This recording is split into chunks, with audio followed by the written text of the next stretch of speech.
Probably wondering what happened.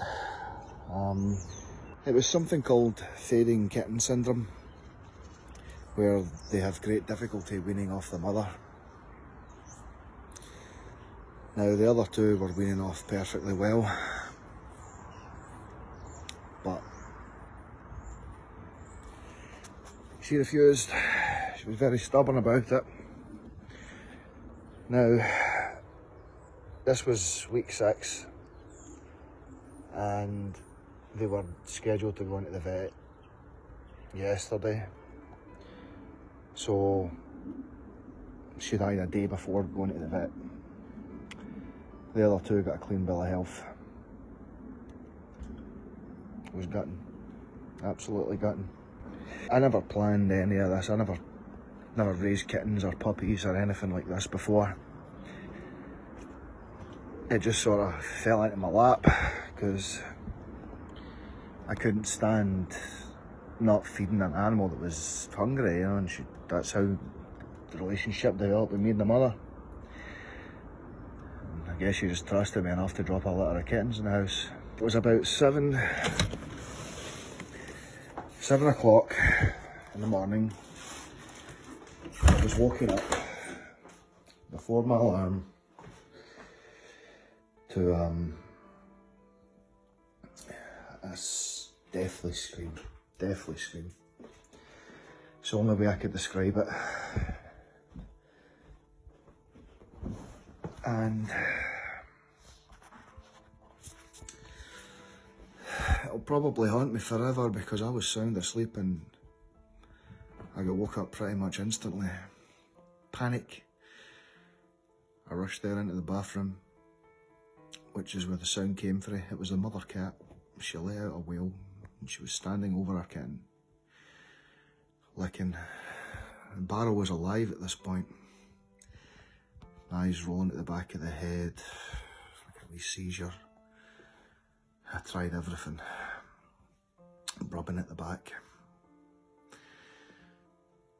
Chest compressions with 2 little fingers. I even tried mouth-to-mouth resuscitation with a cat, you know.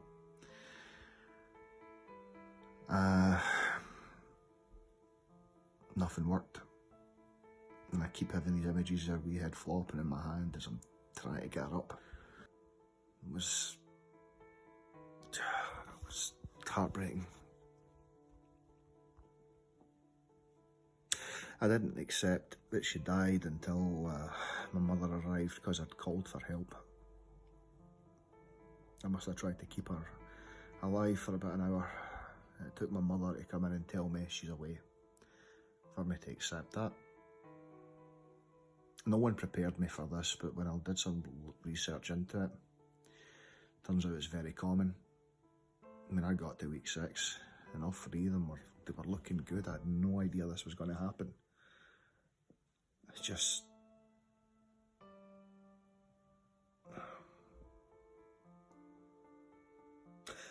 What I did do is I promised her out there by the grave that I would do the very best by her mother and give her a good life. It was the only thing I could do. She's the one I'll be keeping. My mother's going to take the pure black one. It's not so fluffy. My sister's got a friend that's got a decent job and whatnot that's going to take the other one. So they've got homes. I guess Barrow will stay with me. And that's what I called them, Lock, Stock and Barrow, because they were born around Halloween.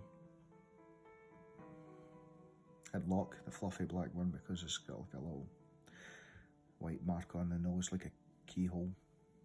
Stock, because he was a nice broad boy. There's 2 boys that are left, by the way. She was the girl. And Barrow, because she was speckly and roly-poly, so Barrow.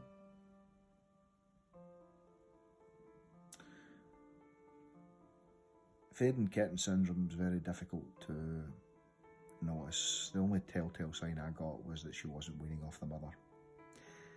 And we were on to week 6. As I says, they had their vet appointment yesterday where they got dewormed and health checked, clean bills of health, very healthy kittens them, but feeding kittens, it's one of these cruelties of nature that's very difficult to spot. The only thing I would recommend is if anyone's raising kittens and one isn't weaning when the others are, it's a cause for concern. I mean, with me, it was the difference of one day, and I would have got her to a vet. But I didn't even know. Heartbroken, but this is one of the cruelties of life, and the only thing I can do is get the other two up, raised properly, and look after them all. Yeah, that's the update of the situation. I don't usually make these TikToks myself, actually. I just do a recording and I send it to my wife who's in America. They're going through an immigration process at the moment.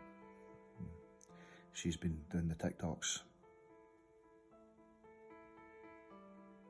which is why it kind of fell off a wee bit when Barrow passed away, because that did hit me pretty hard.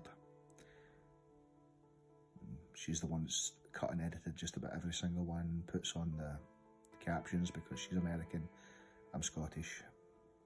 I know it can be a little bit difficult to understand me.